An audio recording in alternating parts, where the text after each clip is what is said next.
হিন্দু তার ধর্ম পালন করবে, মুসলমান বাধা দিতে পারবে না। ইহুদি তার ধর্ম পালন করবে, মুসলমান বাধা দিতে পারবে না। খ্রিস্টান তার ধর্ম পালন করবে, মুসলমান বাধা দিতে পারবে না। মুসলমান তার ধর্ম পালন করবে, দুনিয়ার কোন বিধর্মী বাধা দিতে পারবে না। ঠিক না বেঠিক? বুঝার চেষ্টা করবেন। হিন্দুদের সাথে বন্ধুত্ব না, কিন্তু ঝগড়াও করা যাবে না। খ্রিস্টানের সাথে বন্ধুত্ব করা যাবে না, অন্তরঙ্গ বন্ধু বানানো যাবে না, কিন্তু বন্ধুত্ব না করলেও শত্রুতাও করা যাবে না। লাকুম দীনুকুম ওয়ালিয়া দীন।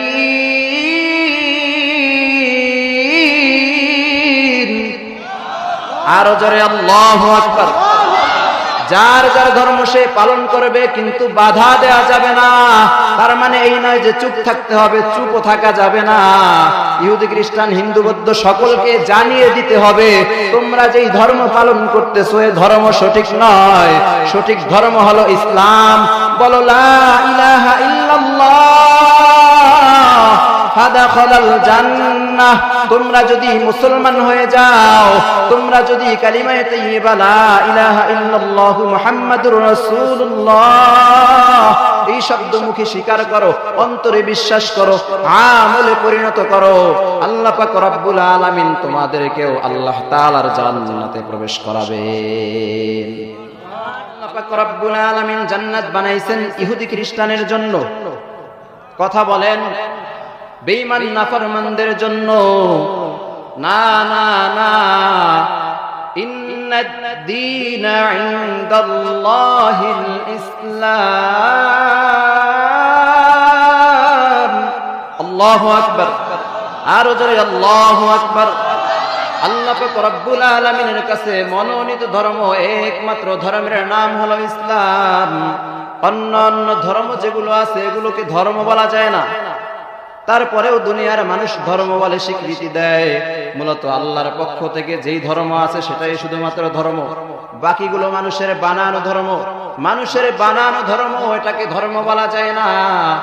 আপনি আমি বলতে পারি হুজুর খ্রিস্টান ধর্ম, ইহুদি ধর্ম এটা তো আল্লাহ তাআলার পক্ষ থেকে সাজেস্টকৃত। মুসলমান ইমানদার আল্লাহর গোলাম, ভালো করে বোঝার চেষ্টা করবেন। ফার্মেসির মধ্যে অসংখ্য পরিমাণে ঔষধ পাওয়া যায়। ঔষধের গায়ের মধ্যে লেখা আছে অমুক তারিখ থেকে অমুক তারিখ পর্যন্ত এই ঔষধের মেয়াদ থাকবে, আছে না নাই? একটা ঔষধের 5 বছর, 7 বছর, 8 বছর পর্যন্ত মেয়াদ দেওয়া হয়। এরপর যদি ওই ওষুধটা কোনো ব্যক্তি খায়, এরপর যদি ইন্তেকাল করে, ঔষধ কোম্পানি দোষী? কথা বলেন। ঔষধ কোম্পানির কোনো দোষ নাই, কারণ ঔষধের গায়ের মধ্যেই লেখা আছে অমুক তারিখ থেকে অমুক তারিখ পর্যন্ত এই ঔষধের পাওয়ার থাকবে। এরপরে যদি কোনো মানুষ এই ঔষধ খায়, এরপরে যে মৃত্যুবরণ করে, তাহলে কোম্পানির কোনো দোষ নাই। ঠিক তেমনি ভাবে আল্লাহ পাক রব্বুল আলামিন মুসা আলাইহিস সালাতু ওয়াস সালামকে একটি ধর্ম দিয়ে পাঠিয়েছেন, ঈসা আলাইহিস সালাতু ওয়াস সালামকেও ধর্ম দিয়ে পাঠিয়েছেন। এক একজন পয়গম্বর জমিনের মধ্যে এসেছেন, ধর্ম পালন করার জন্য মানুষকে উৎসাহিত করেছেন, কিন্তু এক একজন নবীর ধর্মের মেয়াদ ছিল। কারো ধর্মের মেয়াদ 10 দিন, কারো ধর্মের মেয়াদ 50 দিন, কারো ধর্মের মেয়াদ 1 বছর, কারো ধর্মের মেয়াদ 11 বছর, 12 বছর, এক যুগ পেরিয়ে গেছে। কিন্তু আল্লাহ পাক রব্বুল আলামিন এক একটা ধর্মকে মেয়াদের মধ্যে সীমাবদ্ধ করে দিয়েছেন। ধর্ম সবারই ছিল একটা, সবারই ধর্মের নাম ছিল ইসলাম। কিন্তু ইহুদি ধর্ম বলেন, খ্রিস্টান ধর্ম বলেন, এই সমস্ত ধর্মগুলোর একটা নির্দিষ্ট মেয়াদ ছিল। মেয়াদ কতদিন পর্যন্ত? যখন ইসলাম ধর্ম অর্থাৎ মুহাম্মদ আরবি সাল্লাল্লাহু আলাইহি ওয়াসাল্লামের ধর্ম যখন দুনিয়ার মধ্যে আবির্ভাব হবে, তখন সমস্ত ধর্মগুলো বাতিল বলে সাব্যস্ত হবে। ঠিক না বেঠিক? বুঝার চেষ্টা করবেন। অন্য অন্য ধর্ম যেগুলো আছে এগুলোর মেয়াদ শেষ হয়ে গেছে। এখন শুধুমাত্র কিয়ামত পর্যন্ত একটি ধর্মই চলবে। সে ধর্মের নাম কি? আরো জয় বলেন, সে ধর্মের নাম কি? ইসলাম আসার পরে যেই সমস্ত মানুষ ইহুদি ধর্ম অবলম্বী হবে, ইসলাম আসার পরেও যেই সমস্ত মানুষ খ্রিস্টান ধর্ম অবলম্বন করবে, ইসলাম আসার পরেও যেই সমস্ত মানুষ হিন্দু ধর্ম অবলম্বন করবে, তাহলে এই সমস্ত মানুষের ঠিকানা আল্লাহর জান্নাত হবে না, না, না। ইসলাম না মানার কারণে, অন্য ধর্ম অবলম্বন করার কারণে আল্লাহ পাক রব্বুল আলামিন এই সমস্ত মানুষগুলোকে জান্নাত দিবেন না। কারণ এই সমস্ত ধর্মের মেয়াদ শেষ হয়ে গেছে। পয়গম্বর আরবি সাল্লাল্লাহু আলাইহি ওয়াসাল্লাম যখন পয়গম্বর হিসেবে দুনিয়াতে আল্লাহ তাআলা সাজেস্ট করে দিয়েছেন, এরপরে আর কোন ধর্ম চলবে না। মুসা আলাইহিস সালাতু ওয়াস সালামের বিধানও চলবে না, ঈসা আলাইহিস সালাতু ওয়াস সালামের বিধানও চলবে না। হযরত আদম আলাইহিস সালাতু ওয়াস সালাম থেকে শুরু করে মুহাম্মদ আরবি সাল্লাল্লাহু আলাইহি ওয়াসাল্লামের আগ পর্যন্ত যে সমস্ত নবী এবং রাসূল দুনিয়ার জমিনে আগমন করেছিলেন, কারো ধর্ম চলবে না। সব ধর্ম বাতিল হয়ে গেছে, মেয়াদ শেষ হয়ে গেছে, ডেড এক্সপায়ার হয়ে গেছে। এখন শুধুমাত্র দুনিয়ার জমিনে একটি মাত্র ধর্ম চলবে, সে ধর্মের নাম ইসলাম। ইসলাম ছাড়া অন্য সমস্ত ধর্ম বাতিল হয়ে গেছে। সুতরাং এখন দুনিয়ার জমিনে ইসলাম ছাড়া যে সমস্ত মানুষগুলো অন্য ধর্ম অবলম্বন করতেছে, অন্য ধর্মের বিধান পালন করতেছে, আর মনে মনে মন কলা খাচ্ছে আর বলতেছে এটাও তো আল্লাহ তাআলার সাজেষ্টকৃত ধর্ম, সুতরাং ইহুদি থেকেও আমি নাজাত পাবো, খ্রিস্টান থেকেও আমি জান্নাত পাবো, হিন্দু থেকেও আমি জান্নাত পাবো। না না না, ইন্নাদ-দীনা ইনদাল্লাহিল ইসলাম। ইসলাম আসার পরে সমস্ত ধর্ম বাতিল হয়ে গেছে, ডেড এক্সপায়ার হয়ে গেছে। সুতরাং মুসলমান ছাড়া আল্লাহর জান্নাতে কেউ যেতে পারবে না। বুঝার চেষ্টা করবেন মুমিন মুসলমান ভাই। আল্লাহ পাক রব্বুল আলামিন বিধর্মীদের সাথে বন্ধুত্ব করতে নিষেধ করে দিয়েছেন। হিন্দুর সাথে মুসলমানের বন্ধুত্ব চলবে না, খ্রিস্টানের সাথে মুসলমানের বন্ধুত্ব চলবে না, ইহুদির সাথে মুসলমানের বন্ধুত্ব চলবে না। মুসলমানের বন্ধুত্ব হবে শুধুমাত্র মুসলমানদের সাথে। তাহলে হিন্দু বৌদ্ধ ইহুদি খ্রিস্টানদেরকে মেরে মেরে বাংলাদেশ থেকে তাড়িয়ে দিবেন? বিষয়টা বোঝার চেষ্টা করবেন। উলামায়ে কেরাম যদি বলে মুসলমান ব্যতীত অন্য কাউকে বন্ধু হিসেবে গ্রহণ করা যাবে না, এক ধরনের সুশীল সমাজ বলে, তাহলে আপনি কি বুঝাতে চাচ্ছেন যে হিন্দুদের উপরে আমরা অত্যাচার করব, খ্রিস্টানদের উপরে আমরা অত্যাচার করব, ইহুদিদের উপরে অত্যাচার করব? না না না, হিন্দু তার ধর্ম পালন করবে, মুসলমান বাধা দিতে পারবে না। ইহুদি তার ধর্ম পালন করবে, মুসলমান বাধা দিতে পারবে না। খ্রিস্টান তার ধর্ম পালন করবে, মুসলমান বাধা দিতে পারবে না। মুসলমান তার ধর্ম পালন করবে, দুনিয়ার কোন বিধর্মী বাধা দিতে পারবে না। ঠিক না বেঠিক? বুঝার চেষ্টা করবেন। হিন্দুদের সাথে বন্ধুত্ব না, কিন্তু ঝগড়াও করা যাবে না। খ্রিস্টানের সাথে বন্ধুত্ব করা যাবে না, অন্তরঙ্গ বন্ধু বানানো যাবে না, কিন্তু বন্ধুত্ব না করলেও শত্রুতাও করা যাবে না। লাকুম দীনুকুম ওয়ালিয়া দীন।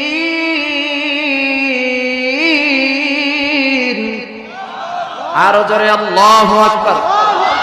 যার যার ধর্ম সে পালন করবে, কিন্তু বাধা দেওয়া যাবে না। তার মানে এই নয় যে চুপ থাকতে হবে, চুপও থাকা যাবে না। ইহুদি খ্রিস্টান হিন্দু বৌদ্ধ সকলকে জানিয়ে দিতে হবে তোমরা যেই ধর্ম পালন করতেছো এই ধর্ম সঠিক নয়, সঠিক ধর্ম হলো ইসলাম। বলো লা ইলাহা ইল্লাল্লাহ ফাদাখালাল জান্নাহ। তোমরা যদি মুসলমান হয়ে যাও, তোমরা যদি কালিমায়ে তাইয়্যিবা লা ইলাহা ইল্লাল্লাহু মুহাম্মাদুর রাসূলুল্লাহ এই শব্দ মুখে স্বীকার করো, অন্তরে বিশ্বাস করো, আমলে পরিণত করো, আল্লাহ পাক রব্বুল আলামিন তোমাদেরকেও আল্লাহ তাআলার জান্নাতে প্রবেশ করাবেন। তাহলে এতক্ষণ আলোচনার পরে কি বুঝলেন? ইসলাম ছাড়া অন্য কোন ধর্ম কিয়ামত পর্যন্ত চলবে। সব ধর্ম কি হয়ে গেছে? ডেড এক্সপায়ার হয়ে গেছে, বাতিল হয়ে গেছে, মেয়াদ শেষ হয়ে গেছে। তাহলে ইসলাম ছাড়া পৃথিবীতে আর কোন সত্য ধর্ম নেই। ইহুদি ধর্ম বলেন, খ্রিস্টান ধর্ম বলেন, হিন্দু ধর্ম বলেন, কোন ধর্ম সচল নেই, সব অচল। শুধুমাত্র সচল কোন ধর্ম? ইসলাম। তাহলে আমরাই এ দেশের প্রতিনিধি, আমরাই আল্লাহ তাআলার পক্ষ থেকে পাঠানো খলিফা, আমরাই পৃথিবীতে রাজত্ব করব, পৃথিবী শাসন করব, কিন্তু অন্যদের উপরে জুলুম করব। বুঝার চেষ্টা করবেন। এখানে পেঁচ লাগাবেন না। বন্ধুত্ব করব না এর মানে শত্রুতাও তৈরি করব না। বন্ধু না হলেই কি কোনো ব্যক্তি শত্রু হয়? দেখা যায় অনেক মুসলমান ইহুদির সাথে এমন বন্ধুত্ব, ইহুদির বাড়ি যায় সেই বাড়িতে খাবার খায়, এমন অন্তরঙ্গ বন্ধুত্ব সৃষ্টি হয়েছে। ইহুদি ধর্মের মধ্যে যাহা কিছু আছে সেই সমস্ত আমলগুলো অনেক মুসলমান শুরু করে দিয়েছে।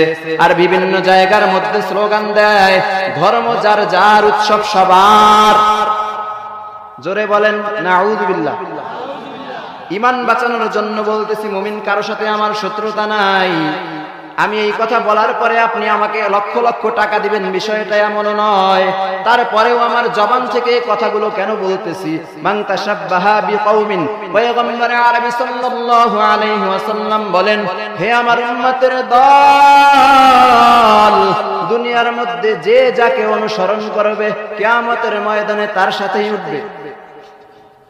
যার সাথে যার মহাব্বত হবে তার সাথে তার কিয়ামত হয়ে যাবে। আপনি যার সাথে বন্ধুত্ব করতেছেন আপনি তার ধর্মে শামিল হয়ে যাচ্ছেন। আপনি যার আয়োজনে অনুষ্ঠানে গিয়ে উদযাপন করতেছেন আপনি তার ধর্মে শামিল হয়ে যাচ্ছেন। হিন্দুদের পূজার মধ্যে অসংখ্য অগণিত মুসলমানদেরকে দেখা যায় আর স্লোগান দেয়, ধর্ম যার যার, উৎসব সবার। না না না, ও মুসলমান ইমানদার আল্লাহর গোলাম, ধর্ম যার যার, উৎসব সবার বিষয়টা এমন নয়। ধর্ম যার যার, উৎসব তার তার। স্লোগান কি হবে? ধর্ম যার যার, উৎসব তার তার। ধর্ম যার যার, আনন্দ তার তার। যদি বলেন ধর্ম যার যার, উৎসব সবার, তাহলে মুসলমান আজকে জুমার দিন আপনারা মসজিদের মধ্যে নামাজ আদায় করছেন কি করেন নাই? কথা বলে না। জুমার নামাজ পড়েন নাই আপনারা? পিছনের ভাইরা চুপ করে আছে। আপনারা জুমার নামাজে কয়জন হিন্দু ভাইকে পাইছেন? খ্রিস্টান কতজন আসছে? ইহুদি কতজন আসছে? আজকের দিনটা মুসলমানদের ছিল ঈদের দিন, মুসলমান গরিবদের জন্য ছিল হজের দিন। আজকে এই দিনে মুসলমানদেরকে আপনি মসজিদে পেয়েছেন, একজন হিন্দুকেও পান নাই, একজন খ্রিস্টানকেও পান নাই, একজন ইহুদিকেও পান নাই, একজন বৌদ্ধকেও পান নাই। এর দ্বারা কি প্রমাণিত হয়? ধর্ম যার যার, উৎসব তার তার। ঠিক না বেঠিক? কিন্তু মুসলমান ইমানদার আল্লাহর গোলাম আজকে যেমনি ভাবে মসজিদ প্রদক্ষ করে আপনি দেখলেন মসজিদের মধ্যে বিধর্মী একটাও পাওয়া গেল না। কিন্তু কিছুদিন পরে যখন পূজার মণ্ডপ হবে, পূজার মধ্যে গিয়ে দেখবেন টুপিওয়ালা মুসলমানও হাজির, টুপি ছাড়া মুসলমানও হাজির, মোছওয়ালা দাড়িওয়ালা মুসলমানও হাজির। আসলে বলেন এরা সত্যিকারের মুসলমান নাকি বেঈমান? মুসলমানদের আয়োজনের মধ্যে হিন্দু আসে না, খ্রিস্টান আসে না। তুমি মুসলমানের বাচ্চা দাবি করে, সত্য ধর্ম ইসলামের অনুসারী দাবি করে তুমি কিভাবে হিন্দুদের মণ্ডপের মধ্যে পূজায় যাও? আবার কিছু কিছু মুসলমান মা বোনেরা দেখা যায় যে কপালের মধ্যে সিঁদুর লাগায়। হিন্দু ধর্মের প্রচলন যদি তুমি মুসলমান ধর্মের মধ্যে থেকে করতে পারো তাহলে তোমাকে মুসলমান হতে কে বলেছে? হিন্দুদের আমল মুসলমান করতে পারবে? কথা বলেন না। খ্রিস্টানদের আমল মুসলমান করতে পারবে? ইহুদিদের আমল মুসলমান করতে পারবে না? না, গাইডলাইন দেওয়া হয়েছে, গাইডলাইন। আল্লাহ পাক রব্বুল আলামিন কুরআনুল কারীম অবতীর্ণ করেছেন। দীর্ঘ 23 বছর যাবত পয়গম্বর আরবি সাল্লাল্লাহু আলাইহি ওয়াসাল্লামের উপরে কুরআনে হাকিম আল্লাহ তাআলা নাযিল করেছেন। পয়গম্বর আরবি সাল্লাল্লাহু আলাইহি ওয়াসাল্লামের মুখ মিশ্রিত অসংখ্য অগণিত হাদিস পয়গম্বর উম্মতের সামনে বর্ণনা করেছেন। কুরআন ও সুন্নাহ, ইজমা এবং কিয়াসের ভিত্তিতে যেই সমস্ত আমলগুলো মুসলমানদের জন্য সাজেস্ট করা হয়েছে, নির্ধারণ করা হয়েছে, মুসলমান শুধুমাত্র সেগুলোই পালন করবে। ইহুদি, বৌদ্ধ, হিন্দু, খ্রিস্টান, বিধর্মীদের কাছ থেকে মুসলমানের আমল ভাড়া করে নিতে হবে না। ভালো করে বোঝার চেষ্টা করবেন। ঈমানের সাথে সম্পর্ক, জান্নাত জাহান্নামের আলোচনা। ঈমান যদি না থাকে জান্নাত কিভাবে যাবেন? অন্য ধর্ম অবলম্বীদের আমলগুলো আপনার মধ্যে যদি আপনি আনন্দ চিত্তে আপনি ধারণ করেন তাহলে আপনি বেঈমান হয়ে যাবেন। মুসলমান ইমানদার আল্লাহর গোলাম, আসমানের দিকে তাকাও, জমিনের দিকে তাকাও। জমিনের মধ্যে আল্লাহ তাআলা বড় বড় পাহাড় দিয়েছেন, পাহাড়গুলোর দিকে তাকাও। আসমানের মধ্যে আল্লাহ তাআলা চাঁদ দিয়েছেন, চাঁদের দিকে তাকাও। দিনের বেলা অনেক বড় সূর্য দেখা যায়, আলোকিত সূর্যের দিকে তাকাও। আসমানের মধ্যে তারকারাজি দেখা যায়, এই তারকাগুলো দিকে তাকাও, জমিনের মধ্যে অসংখ্য গাছপালা দেখা যায়, সব কিছুর দিকে তাকিয়ে দেখো আল্লাহ পাক রব্বুল আলামিন কত সুন্দরভাবে আসমানকে লটকায় রেখেছেন। আসমানের জন্য কোনো খুঁটি নির্ধারণ করেন নাই। জমিনের দিকে তাকাও, এই জমিনকে আল্লাহ তাআলা পানির উপরে ভাসিয়ে রেখেছেন। এই জমিন নড়াচড়া করে না, এজন্য আল্লাহ তাআলা জমিন যাতে নড়াচড়া করতে না পারে এজন্য আল্লাহ তাআলা পাহাড় দিয়েছেন, জায়গায় জায়গায় পাহাড়কে পেরেকের মতো গেড়ে দিয়েছেন যাতে জমিন নড়াচড়া না করে, মুমিন মুসলমান ঈমানওয়ালাদের বান্দা বান্দীদের জন্য কষ্ট না হয়। আল্লাহ তাআলা আসমান বানাইছেন ইবাদত করার জন্য, বানান নাই। আল্লাহ তাআলা জমিন বানাইছেন আল্লাহর ইবাদত করার জন্য, বানান নাই। আল্লাহ পাক রব্বুল আলামিন তারকারাজি বানাইছেন আল্লাহর ইবাদত করার জন্য, বানান নাই। জমিনের মধ্যে তাকাও হে মুমিন, অসংখ্য অগণিত মাখলুকাত আল্লাহ তাআলা সৃষ্টি করেছেন, কাউকে আল্লাহ তাআলা আল্লাহর ইবাদত করার জন্য বানান নাই। আল্লাহ পাক রব্বুল আলামিন বলেন, ওয়ামা খালাকতুল জিন্না ওয়াল ইনসা ইল্লা লিয়াবুদুন।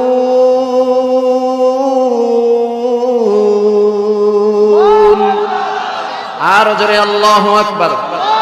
আল্লাহ তাআলা বলেন, আসমান আমি আল্লাহ ইবাদত করার জন্য বানাই নাই, জমিন আমি আল্লাহ ইবাদত করার জন্য বানাই নাই, আসমানের মধ্যে চাঁদ সূর্য তারকারাজি আমি আল্লাহর ইবাদত করার জন্য বানাই নাই, অসংখ্য অগণিত মাখলুকাত আমি আল্লাহ ইবাদত করার জন্য বানাই নাই। আমি আল্লাহ তাআলা জিন এবং ইনসানকে আমি আল্লাহর ইবাদত করার জন্য বানাইছি। ও নবীর উম্মতের দল, আল্লাহ তাআলা মানুষকে ইবাদত করার জন্য বানাইছেন, আর সমস্ত মাখলুকাতকে আল্লাহ তাআলা মানুষের খিদমতের জন্য বানাইছেন। কিন্তু না না না, মুসলমান ইমানদার, এই মানুষকে আল্লাহ তাআলা ইবাদত করার জন্য বানাইছেন, কিন্তু মানুষ শুধুমাত্র আল্লাহ তাআলার ইবাদত করে না, আল্লাহ তাআলার সাথে অংশীদার সাব্যস্ত করে। মুফাসসিরিন কেরাম বলেন শিরিক 3 প্রকার। কত প্রকার?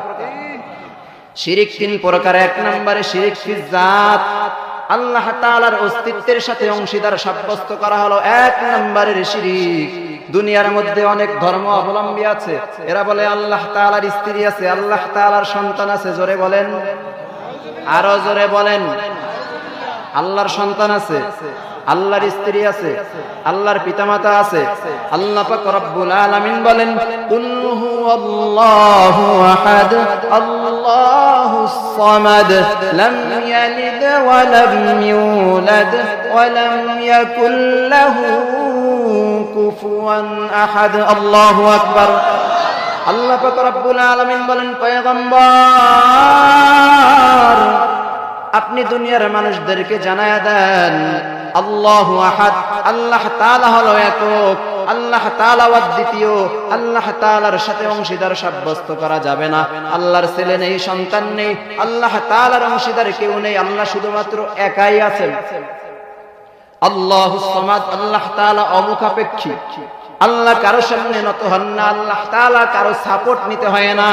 কোন কাজ সম্পাদন করার জন্য আল্লাহ তাআলা কাউকে অংশীদার সাব্যস্ত করেন না, কারো সহযোগিতা আল্লাহ তাআলা নেন না। লাম ইয়ালিদ ওয়া লাম ইউলাদ, আল্লাহ পাক রব্বুল আলামিন কারো থেকে জন্ম গ্রহণ করেন নাই এবং তিনিও কাউকে জন্ম দেন নাই। ওয়ালাম ইয়াকুল লাহু কুফুয়ান আহাদ, আল্লাহ পাক রব্বুল আলামিন বলেন আমি আল্লাহর সমকক্ষ কেউ কখনো হতেই পারবে না। তাহলে আল্লাহ তাআলার জাতের সাথে কাউকে অংশীদার সাব্যস্ত করা যাবে?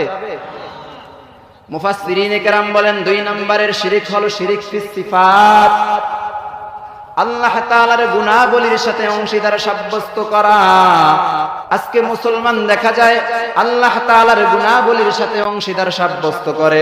অক্সিজেন নাকি আল্লাহ ছাড়া অন্য কেউ দিতে পারে, রিজিক নাকি আল্লাহ ছাড়া অন্য কেউ দিতে পারে, আল্লাহ তাআলা ব্যতীত অন্য কেউ নাকি পানি দিতে পারে। এরকম ভাবে অনেক মানুষ দেখা যায় স্লোগান দেয় আমরা বাম্পার ফলন দিয়েছি, আমরা অধিক ফসল ফলাইছি।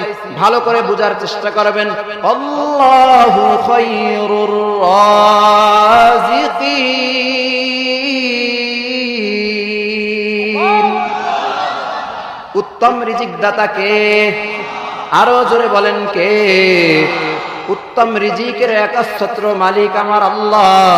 দুনিয়ার কোন মানুষ যদি বলে আমরা বাম্পার ফলন দিয়েছি, আমরা রিজিক দান করেছি, বুঝতে হবে একে শয়তানে ধরেছে, ঠিক না বেঠিক?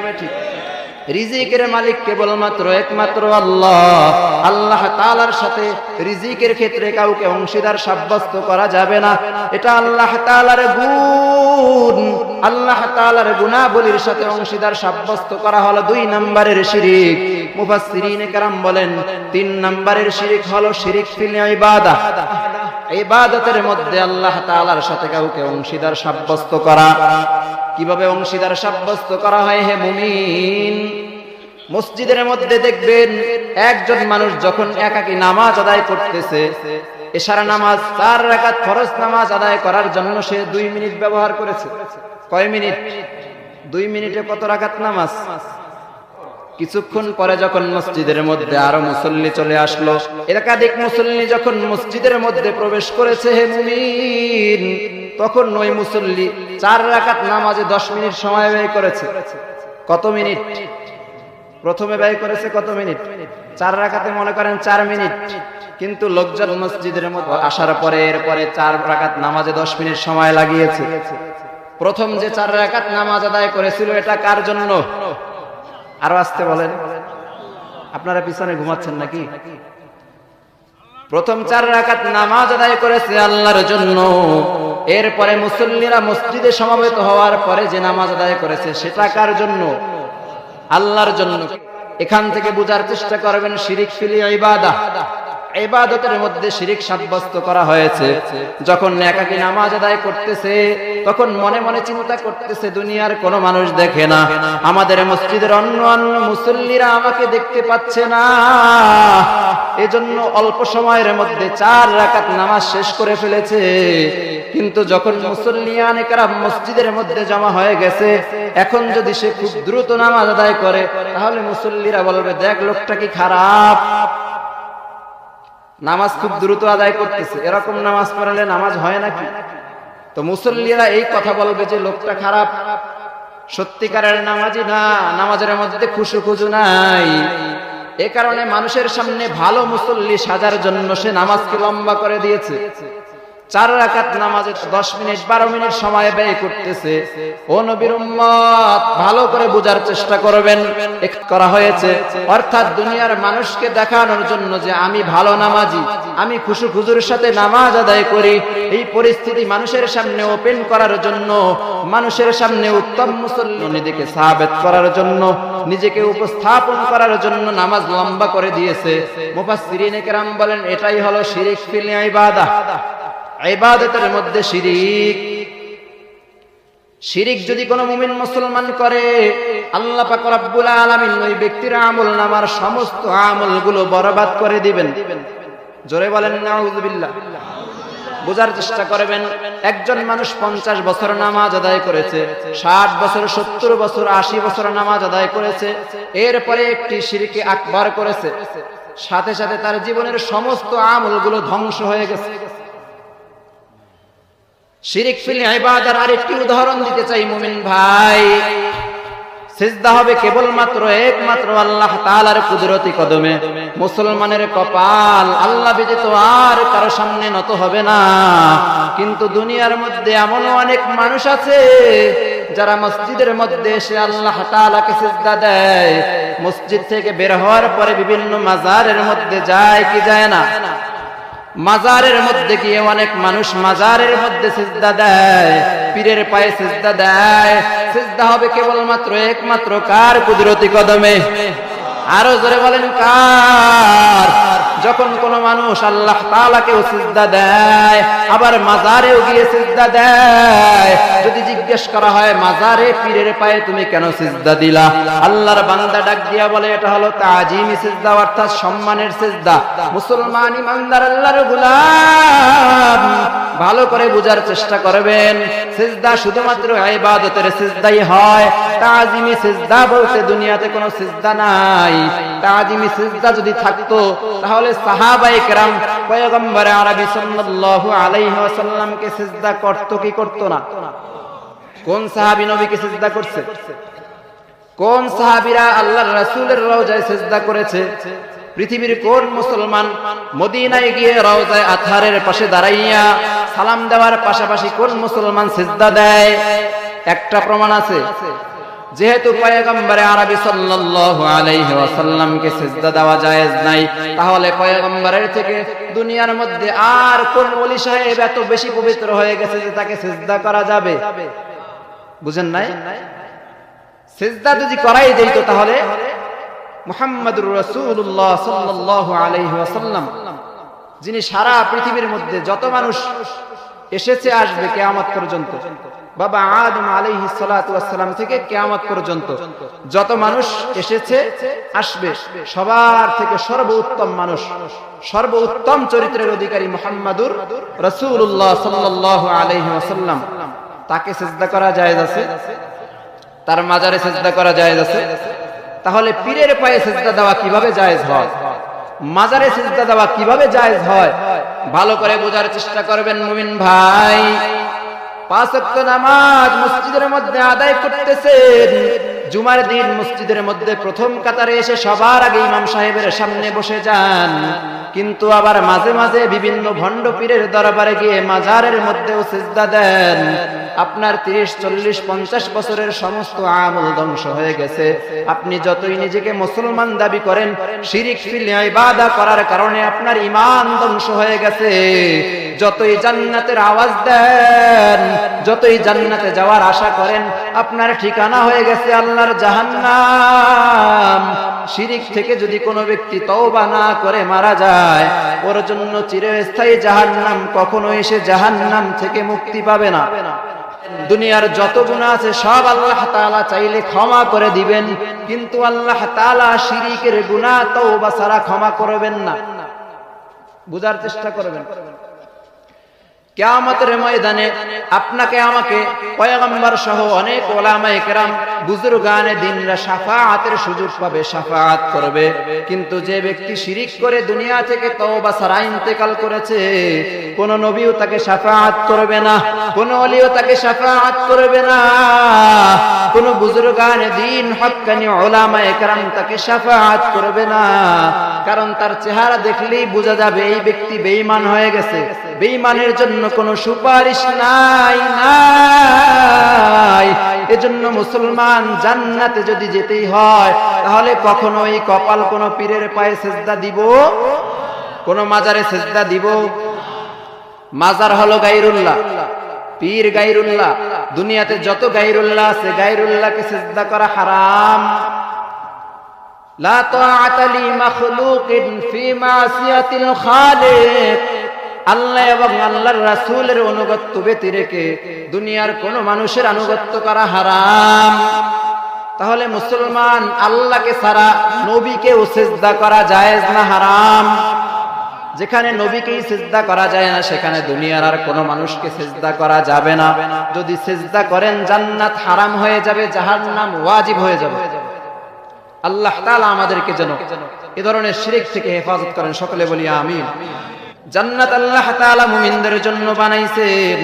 আল্লাহ পাক রব্বুল আলামিন বলেন, ইন্নাল্লাযীনা আমানু ওয়া আমিলুস সালিহাতি কানাত লাহুম জান্নাতুল ফিরদাউসি নুজুলা।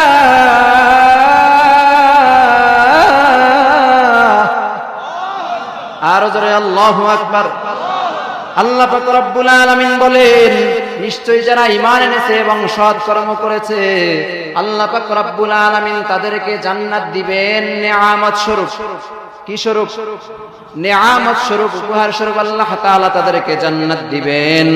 খালিদিনা ফিহা লা ইয়াবগুনা আনহা হিওয়ালা। আল্লাহ তাআলা বলেন, ঈমানওয়ালা বান্দা বান্দি যখন জান্নাতের মধ্যে প্রবেশ করবে, সেখান থেকে তাদেরকে আর বাহির করা হবে না। তারা সেখানে আবাদান আবাদা সব সময় থাকবে। তারা সেখান থেকে বের হতে চাইবে না। তাদের কখনো মৃত্যু হবে না। জান্নাতে যারা যাবে তাদেরও কখনো মৃত্যু হবে না। জাহান্নামে যারা যাবে তাদেরও কখনো মৃত্যু হবে না। জান্নাতীরা অনন্তকাল জান্নাতের মধ্যে থাকবে, জাহান্নামীরা অনন্তকাল জাহান্নামের মধ্যে থাকবে। মুসলমান ইমানদার আল্লাহর গোলাম জান্নাতে যেতে চান নাকি জাহান্নামে? আরো জোরে বলেন। জান্নাতকে আল্লাহ পাক রব্বুল আলামিন স্বর্ণ দ্বারা সাজাইছেন, রূপা দ্বারা সাজাইছেন। জান্নাতের মধ্যে আল্লাহ তাআলা মধুর নহর দিয়েছেন, দুধের নহর দিয়েছেন, বিভিন্ন ধরনের পানির নহর দিয়েছেন। প্রত্যেকটা মুমিন মুসলমানের কল্পনা জল্পনা আশা এবং আকাঙ্ক্ষা হলো আল্লাহ তাআলার জান্নাত। জান্নাতে যেতে চাই কি চাই না? কারা কারা যেতে চান দেখি তো? লিল্লাহি তাকবীর, আল্লাহু আকবার। ও নবীর উম্মতের দল, জান্নাতে যদি যেতে চান তাহলে আমল করতে হবে, নেক আমল। ইল্লাল্লাযীনা আমানু ওয়া আমিলুস সালিহাত। নেক আমল যদি না করা হয় আল্লাহ পাক রব্বুল আলামিন আপনাকে আমাকে জান্নাতের মধ্যে দিবেন না। আল্লাহ তাআলা জান্নাত বানাইছেন ঈমানদার মুসলমানদের জন্য, আমাদেরকে জাহান্নামে দেওয়ার জন্য আল্লাহ বানান নাই। আল্লাহ পাক রব্বুল আলামিন সর্বশেষ যেই ব্যক্তিকে জাহান্নাম থেকে মুক্তি দিয়ে যখন জান্নাতের দিকে নিতে চাইবেন, একজন ব্যক্তি জাহান্নামের মধ্য থেকে আশা আকাঙ্ক্ষা করতেছে আর বারবার ডাক দিয়ে বলতেছে, আল্লাহ আল্লাহ, আমি জাহান্নামের মধ্যে জ্বলতে জ্বলতে কয়লা হয়ে গেছি, মালিক আমাকে জাহান্নাম থেকে বের করুন। আল্লাহ পাক রব্বুল আলামিন বলেন, বান্দা তোকে যদি আমি জাহান্নাম থেকে বের করি তারপরে তো তুই আবার আমার কাছে আকাঙ্ক্ষা করবি, আশা করবি। আল্লাহর বান্দা বলতেছে, না না আল্লাহ, জাহান্নাম থেকে একটু বাহিরে বের করো, আমি আর কোনো কিছু তোমার কাছে চাইবো না। আল্লাহ তাআলা ওই বান্দাকে জাহান্নাম থেকে বের করবেন। জাহান্নাম থেকে দরওয়াজার পাশে বের হওয়ার পর আল্লাহর বান্দা বলবে, আল্লাহ জাহান্নাম থেকে আমাকে বের করেছেন ঠিক আছে, কিন্তু এখানেও তো জাহান্নামের তাপ লাগতেছে। আল্লাহ আমাকে একটু জাহান্নাম থেকে দূরে নিয়ে যান, জান্নাতের কাছাকাছি নিয়ে যান। আল্লাহ তাআলা বলবেন, বান্দা তোমাকে যদি এই জায়গা থেকে জান্নাতের কাছাকাছি নিয়ে যাওয়া হয় তুমি পুনরায় আবারও আবদার করবে। আল্লাহর বান্দা বলে, আল্লাহ না না, পুনরায় আবদার করব না মালিক। আল্লাহ তাআলা আল্লাহর বান্দাকে জান্নাতের দরওয়াজার সামনে নিয়ে যাবেন, যেই জায়গা থেকে জান্নাতের মধ্যে তাকাইলেই জান্নাতের নিয়ামত দেখা যায়। আল্লাহর বান্দা সেখানে যাওয়ার পরে বারবার জান্নাতের নিয়ামতগুলোর দিকে তাকাইবেন, অন্তরের মধ্যে লোভ সৃষ্টি হয়ে যাবে। মুমিন, এত সুন্দর জান্নাত যদি একটু ঢুকতে পারতাম তাহলে দিলটা শান্ত হয়ে যেত। আল্লাহর বান্দা আবার আবদার করবে, আল্লাহ জাহান্নাম থেকে তো মুক্তি দিয়াই দিলেন, আমাকে একটু সময়ের জন্য জান্নাতের মধ্যে ঢুকান। আল্লাহ তাআলা বলবে, হে বান্দা তুই তো এখানে ঢুকলে আর বের হতে চাইবি না, তুই তো শিয়ানা বান্দা, এখানে যদি ঢুকো এরপরে তুমি বের হতে চাইবা না। আল্লাহর বান্দা বলবে, আল্লাহ একটু ঢুকাও, আমি জান্নাতটা একটু আস্বাদন করি, জান্নাতের মধ্যে কি আছে দেখি। আল্লাহ তাআলা যখন বান্দাকে জান্নাতের মধ্যে ঢোকার অনুমতি দিবেন, আল্লাহর বান্দা জান্নাতের মধ্যে ঢোকার পরে বলবে, মালিক এই জায়গা থেকে আমাকে আর বের করিও না হে মালিক। আল্লাহ তাআলা বলবে, বান্দা তোমাকে জান্নাত থেকে বের করার জন্য জান্নাতের মধ্যে ঢুকাই নাই, তুমি সর্বশেষ ব্যক্তি যিনি জান্নাতে প্রবেশ করেছে। এরপরে জাহান্নাম থেকে আর কাউকে মুক্তি দেওয়া হবে না, জান্নাতে আর কাউকে ঢোকানো হবে না। যারা জাহান্নামে আছে তারা চিরস্থায়ী জাহান্নামী, যারা জান্নাতে আছে তারা চিরস্থায়ী জান্নাতি। হে আল্লাহর বান্দা, তোমাকে আর এখান থেকে বের করা হবে না, তুমি জান্নাতের মধ্যে থাকো। আল্লাহর বান্দা এই কথা শোনার পরে আনন্দে আল্লাহ তাআলার শুকরিয়া আদায় করলো, আলহামদুলিল্লাহ। আরো জোরে বলেন না আলহামদুলিল্লাহ। মুসলমান ইমানদার আল্লাহর গোলাম, জান্নাতের আশা অন্তরের মধ্যে রাখতে হবে। জান্নাতে ঢোকার জন্য যে কাজগুলো দরকার সে কাজগুলো করতে হবে, কিন্তু আরেকটি জিনিস খেয়াল রাখতে হবে, অপর পিঠে রয়েছে জাহান্নাম। সব সময় শয়তান আমাদেরকে ধোঁকা দিয়ে জাহান্নামে ফালানোর জন্য চেষ্টায় আছে, ঠিক না বেঠিক? এজন্য জাহান্নাম থেকে বাঁচতে হবে। আল্লাহ পাক রব্বুল আলামিন 17 প্রকার ব্যক্তিদেরকে জাহান্নামে দিবেন। কত প্রকার ব্যক্তি? 17 প্রকার 17 শ্রেণীর মানুষ দিগকে আল্লাহ তাআলা জাহান্নামে দিবেন। এজন্য এই 17 প্রকার কাজ ছেড়ে দিতে হবে। একজন মানুষ 5 ওয়াক্ত নামাজ পড়ার পরেও জাহান্নামে যাবে, রোজা রাখার পরেও জাহান্নামে যাবে, হজ করার পরেও জাহান্নামে যাবে যদি 17টি কাজের কোনো একটি কাজ তার মধ্যে থাকে। বুঝার চেষ্টা করবেন। 1 নম্বরে হারাম ভক্ষণকারীর ঠিকানা জাহান্নাম, হারাম খেলে জাহান্নামে যেতে হবে। 2 নম্বরে আত্মীয়তা ছিন্নকারী ব্যক্তির ঠিকানা জাহান্নাম। ভালো করে মুখস্থ করেন। 1 নম্বরে কি? হারাম ভক্ষণকারী, যারা হারাম খায়, সুদ হোক ঘুষ হোক যেভাবেই হোক, যারা হারাম ভক্ষণ করে এরা জাহান্নামে যাবে। 2 নম্বরে আত্মীয়তা ছিন্নকারী ব্যক্তি জাহান্নামে যাবে। 3 নম্বরে প্রতিবেশীকে কষ্ট দেনেওয়ালা ব্যক্তি জাহান্নামে যাবে। 4 নম্বরে মা বাবার অবাধ্য সন্তান জাহান্নামে যাবে। 5 নম্বরে উগ্র মেজাজি যারা, সমাজের মধ্যে এরকম অনেক মানুষ আছে খারাপ মেজাজ, খুব উগ্র, কেউ কিছু বললেই তার উপরে হামলা চালায়, তার উপরে আক্রমণ চালায়, এই উগ্র ব্যক্তিরা আল্লাহর জাহান্নামে যাবে। 6 নম্বরে যেই সমস্ত মানুষগুলো অধীনস্থদের উপরে জুলুম করে, যেমনি ভাবে একজন ওস্তাদের আয়ত্তে অনেকগুলো ছাত্র থাকে, ওস্তাদ যদি ছাত্রদের উপরে জুলুম করে ওস্তাদ জাহান্নামে যাবে। চেয়ারম্যান সাহেব যদি তার এলাকার মানুষের উপরে জুলুম করে চেয়ারম্যান সাহেব জাহান্নামে যাবে। এরকম প্রতিটি সেক্টরে আপনি একজন ঘরের মুরব্বী, আপনি যদি অধীনস্থ যারা আছে তাদের উপরে জুলুম করেন, আপনার ঠিকানা জাহান্নাম হয়ে যাবে। 7 নম্বরে অন্যের সম্পদ জোর জুলুম করে আত্মসাৎকারী ব্যক্তি জাহান্নামে যাবে। ভালো করে বোঝার চেষ্টা করবেন। 8 নম্বরে উপকার করে খোটা দেনেওয়ালা ব্যক্তি, উপকার করে খোটা দেনেওয়ালা ব্যক্তি জাহান্নামে যাবে। 9 নম্বরে চগলখোর ব্যক্তি। এই জায়গার মধ্যে একটা কথা শুনে অন্য জায়গায় গিয়ে পিন লাগায়, আছে না নাই? চগলখোর ব্যক্তি জাহান্নামে যাবে। 10 নম্বরে অন্য ব্যক্তিকে, নিজের বাবা থাকা সত্ত্বেও অন্য ব্যক্তিকে বাবা পরিচয় দেওয়া, এই ব্যক্তিও জাহান্নামে যাবে। নিজের বাবা আছে, বাবাকে বাবা বলে স্বীকার করে না, অন্য মানুষকে যে তাকে জন্ম দেয় নাই তাকে বাবা বলে স্বীকার করে, এই ব্যক্তিও কোথায় যাবে? জাহান্নামে যাবে। 11 নম্বরে অহংকারকারী ব্যক্তি জাহান্নামে যাবে। 12 নম্বরে যেই ব্যক্তি রাসূলের কোন নির্দেশ, মুহাম্মদুর রাসূলুল্লাহ সাল্লাল্লাহু আলাইহি ওয়াসাল্লামের কোন নির্দেশ যদি অমান্য করে, অস্বীকার করে, সে কুফরি করলো, সেও জাহান্নামে যাবে। 13 নম্বরে অকারণে, কারণ ছাড়া কোন নারী, কোন মা বোন যদি তালাক কামনা করে, তালাক চায় স্বামীর কাছে যে আমাকে তালাক দাও, অকারণে, কারণ ছাড়া, এই নারীও জাহান্নামে যাবে।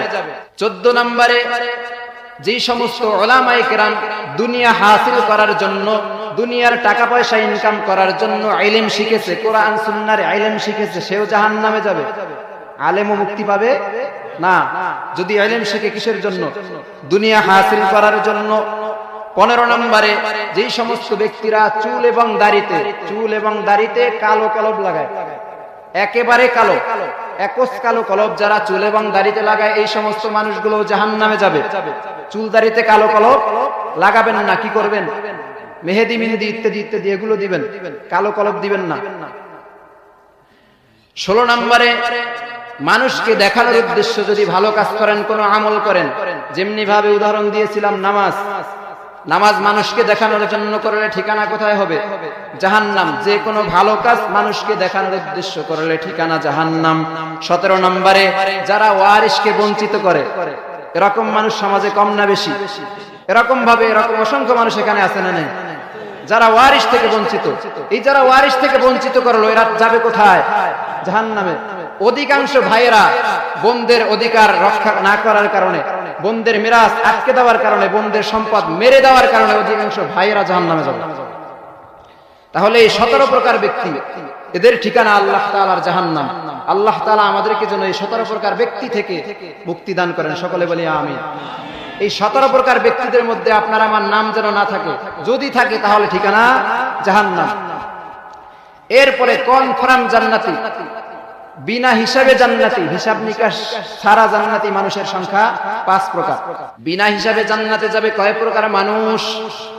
আসতে বলেন কেন, ঘুমাচ্ছেন?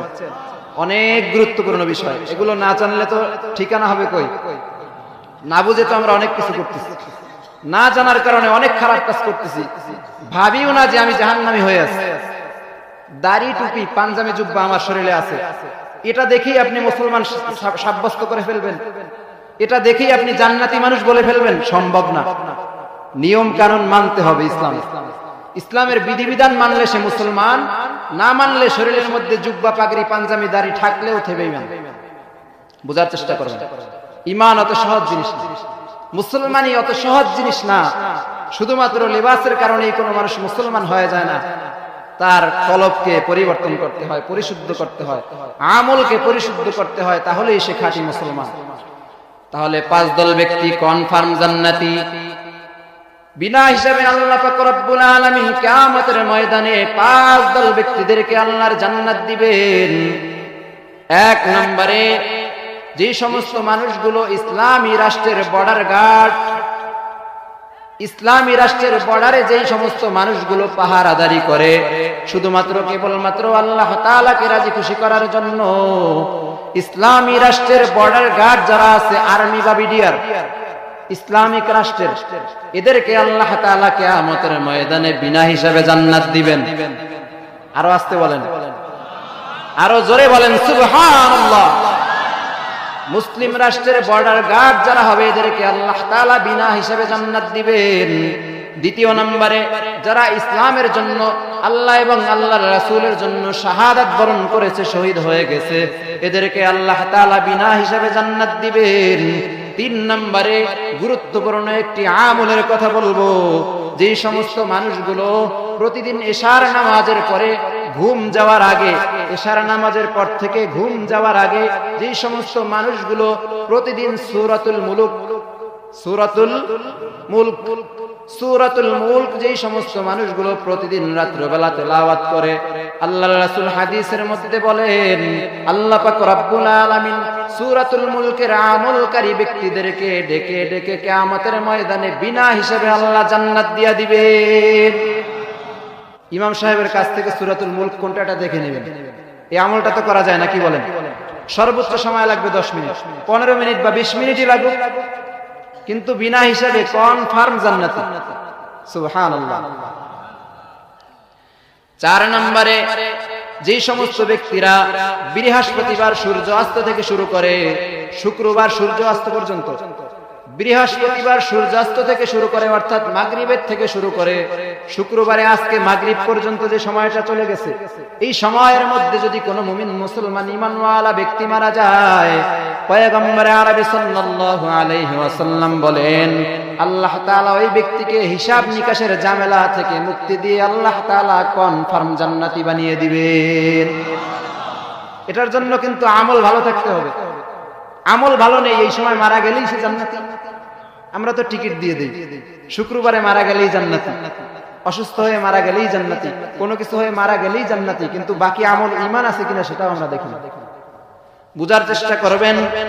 5 নম্বরে যেই সমস্ত মানুষগুলো পেটের পীড়ায় মারা যায়, পেটের ব্যথা রোগ, এই সমস্ত রোগে যদি কোনো বান্দা মারা যায়, সে যদি ঈমানদার হয়, তার ঈমান যদি পরিশুদ্ধ থাকে, আল্লাহ পাক রব্বুল আলামিন ওই ব্যক্তিকেও বিনা হিসাবে জান্নাত দিয়ে দিবে।